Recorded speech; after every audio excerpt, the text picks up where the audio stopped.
ஸ்ரீ அக்னி புராணம் முதல் பகுதி தோற்றுவாய். 18 புராணங்களில் ஒன்றான அக்னி புராணம் 15,000 ஸ்லோகங்கள் கொண்டது. நைமிசாரண்யத்தில் சௌனகாதி முனிவர்கள் பகவான் ஸ்ரீஹரியை குறித்து ஓர் அற்புத யாகத்தை தொடங்கினர். அதை காண வந்த சூதமா முனிவரை கண்ட முனிவர்கள் பிரம்மம் எனப்படும் பரம்பொருளின் சொரூபத்தை விவரித்து கூறுமாறு வேண்ட அவரும் விளக்கி கூற தொடங்கினார். பகவான் ஸ்ரீ மகாவிஷ்ணுவே பிரம்மம் பரம்பொருள் ஆவார்.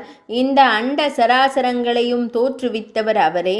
தன்னையே ஒருவன் பிரம்மமாக உணரும் போது பிரம்மஸ்வரூபத்தை அடைகிறான். இந்த ஞானம் பெற 2 வழிகள் உள்ளன.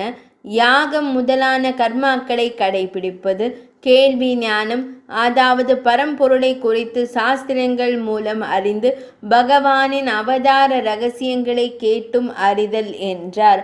அக்னி தேவரால் கூறப்பட்ட புராணம் அக்னி புராணம்.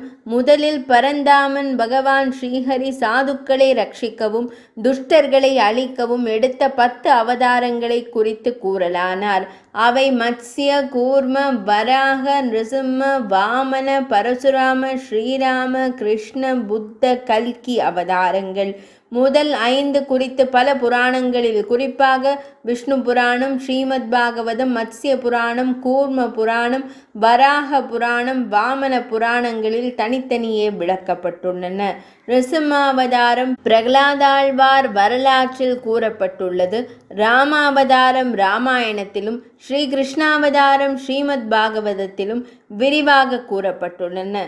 கல்கி புராணம் தனியாக விவரிக்கப்படுகிறது.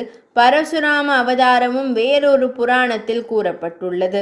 புத்தர் அவதாரம் கௌதம புத்தர் என்ற பௌத்த மத நிறுவனருடையதே. கல்கி அவதாரம் இனி வர உள்ளது.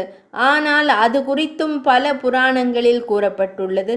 எனவே கல்கி புராணம் என்பதும் 18 புராணங்களில் ஒன்றாக பரிணமிக்கின்றது. முதல் பகுதி இனிதே நிறைவடைந்தது.